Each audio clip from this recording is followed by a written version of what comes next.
నమస్కారం. ఈరోజు మనం ఒక ఆసక్తికరమైన అంశంపై మాట్లాడుకుందాం. నమస్కారం. 24/07/2025 నాటి బాబ్దాదా మురళి నుండి కొన్ని విషయాలు, ముఖ్యంగా నిర్ణీత లక్ష్యం శాంతిధామం ద్వారా సుఖధామం అనే శీర్షిక మీద. అవును, చాలా ముఖ్యమైన శీర్షిక అది. మన ఉద్దేశమేంటంటే, ఈ మూలం శాశ్వత సుఖం కోసం శాంతి మార్గాన్ని ఎలా చూపిస్తుందో కొంచెం లోతుగా చూడటం. ఇందులో జీవితాన్ని ఒక డ్రామా చక్రంగా చూడటం గురించి కూడా ఉంది. దాని గురించి మాట్లాడుకుందాం. సరే, ముందుగా అసలు ఈ లక్ష్యమేంటి? అవును, మురళి మొదట్లోనే చెప్పారు. మన అంతిమ లక్ష్యం అంటే గమ్యం మొదట శాంతిధామం చేరుకోవడం. శాంతిధామం అంటే ఆత్మలిల్లు. సరిగ్గా.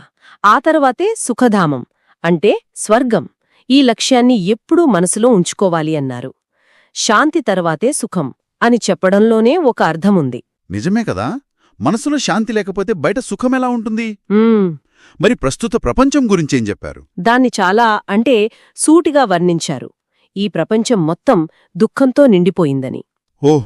ఏదైనా సుఖమనిపించినా అది ఎలా చెప్పారంటే కాకిరెట్ట సమానం అన్నారు.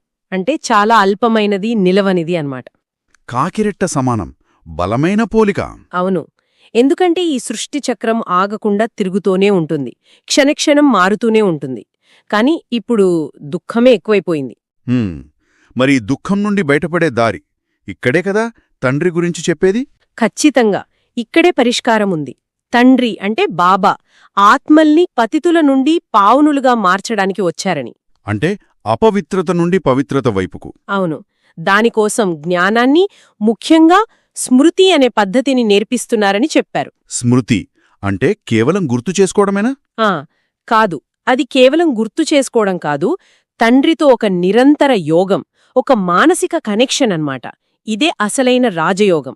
ఓకే. ఇదే జ్ఞానం గీతలో శ్రీకృష్ణుడికి తప్పుగా చెప్పారని కూడా మురళిలో ఉంది. అయితే ఈ జ్ఞానం స్మృతితో పాటు డ్రామా అనే మాట కూడా పదే పదే వస్తుంది కదా, దీని అర్థమేంటి? అవును అవును ఈ డ్రామా అనే భావన చాలా ముఖ్యం. అంటే మన జీవితంలో జరిగే ప్రతీదీ, మంచి చెడు అన్నీ కూడా ముందే నిర్ణయించబడి ఉన్నాయా? ఒక విధంగా అంతే. ఒక అనాదిగా నడిచే నాటకంలో భాగమన్నమాట. అంతా ముందే ఫిక్స్ అయ్యుంది. దీనివల్ల ఎవ్వర్నీ నిందించాల్సిన పనిలేదు. అంటే జరిగిన దాన్ని సాక్షిగా చూడాలా? అవును, అలా చూడటం తేలికవుతుంది. అయితే అంతా డ్రామానే అయితే మనం ఏం చెయ్యాలి, మన ప్రయత్నమెందుకు అనే ప్రశ్న వస్తుంది కదా. అదే నాక్కూడా అనిపించింది. ఇక్కడే అసలు విషయముంది. డ్రామాలో అంతా ఉన్నా రావణ రాజ్యం అంటే నెగటివిటీ నుండి బయటపడటానికి తండ్రి సరైన దారి చూపిస్తారు. యుక్తులు, సలహాలిస్తారని. అవును, దాన్నే శ్రీమతమంటారు. అంటే శ్రేష్టమైన దైవీ మార్గదర్శకత్వం. ఈ శ్రీమతం పాటించటం చాలా ముఖ్యం. అంటే డ్రామాను అంగీకరిస్తూనే మంచి దారిలో నడవాలి. సరిగ్గా. శ్రీమతంపై నడవకపోతే నష్టపోతాం అని కూడా హెచ్చరించారు. డ్రామాను సాకుగా చూపించి ఊరికే కూర్చోకూడదు. అద్భుతం. డ్రామా జ్ఞానం, శ్రీమతం రెండూ ముఖ్యమే. మరి వ్యక్తిగతంగా మనమేం చేయాలి? అదేనా పురుషార్థం? అవునండి, ఇక్కడే పురుషార్థం వస్తుంది. ఇదేదో పైపైన చేసే పని కాదు, లోతైన సాధన. అంటే మనల్ని మనం పరిశీలించుకోవడం, అంతర్ముఖులుగావడం, మనలోని లోపాలు తెలుసుకుని వాటిని తీసేయడానికి ప్రయత్నించడం. తప్పులు చేస్తే తప్పులకు నిజాయితీగా పశ్చాత్తాపపడాలి. కాని అదే సమయంలో మనమీద మనమే దయకూడా చూపించుకోవాలి. ఇప్పుడు గనక నిర్లక్ష్యం చేస్తే దాని ప్రభావం ఈ ఒక్క జన్మకే కాదు, ఎప్పటివరకు ఉంటుంది? కల్పకల్పాలపాటు ఉంటుందని గట్టిగా చెప్పారు. అంటే చాలా జన్మలపాటు. బాబోయ్! అంటే ఈ ప్రయత్నం ఫలితం కూడా అంతే గొప్పగా ఉండాలి గదా. ఏంటది? ఖచ్చితంగా.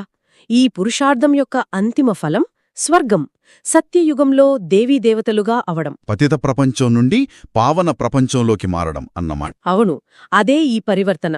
ఇందుకోసం మనం రోజువారీ పనులు, ఉద్యోగం, వ్యాపారం అన్నీ చేసుకుంటూ కూడా స్మృతిలో ఉండాలి. నిరంతరం తండ్రి స్మృతిలో ఉండాలి. మన బుద్ధిని ఎప్పుడూ ఆ లక్ష్యం వైపే ఉంచాలి. అప్పుడే అసలైన శాశ్వతమైన సుఖాన్ని అనుభవం చేస్తామని చెప్పారు. కాబట్టి మొత్తం మీద చూస్తే శాశ్వత సుఖం కావాలంటే స్మృతి ద్వారా ఆత్మను పవిత్రం చేసుకోవాలి, తండ్రి చెప్పిన శ్రీమతంపై నడవాలి. అంతేకదా? అవును. దాంతోపాటు జీవితంలో వచ్చే కష్టసుఖాల్ని డ్రామాలో సీన్స్లాగా సాక్షిగా చూడగలగాలి. అప్పుడు ప్రశాంతత ఉంటుంది. చాలా స్పష్టంగా చెప్పారు. అయితే ఇక్కడ నన్ను ఆలోచింపజేస్తున్న ఒక విషయముంది. మురళి చివరిలో క్షణములో ఫుల్ స్టాప్ అనే పరీక్ష గురించి చెప్పారు. అవును, విన్నాను. అంటే మనసు ఎక్కడెక్కడో పరిగెత్తకుండా ఒక్క సెకండ్లో అనవసరమైన ఆలోచనలన్నిటినీ ఆపేసి పూర్తిగా నిశ్శబ్దం చేయగలగడం. వావ్! అది సాధ్యమేనా? అదే ప్రశ్న. జీవితంలో ఇన్ని ఆలోచనలు, ఇన్ని పనుల మధ్య అంత సంపూర్ణమైన మానసిక నియంత్రణ, ఒక్క తండ్రి నేను అనే ఆ స్థితిని సాధించాలంటే ఆచరణలో ఎలాంటి సాధన అవసరమో కదా. ఇది మనం ఇంకా లోతుగా ఆలోచించాలేమో.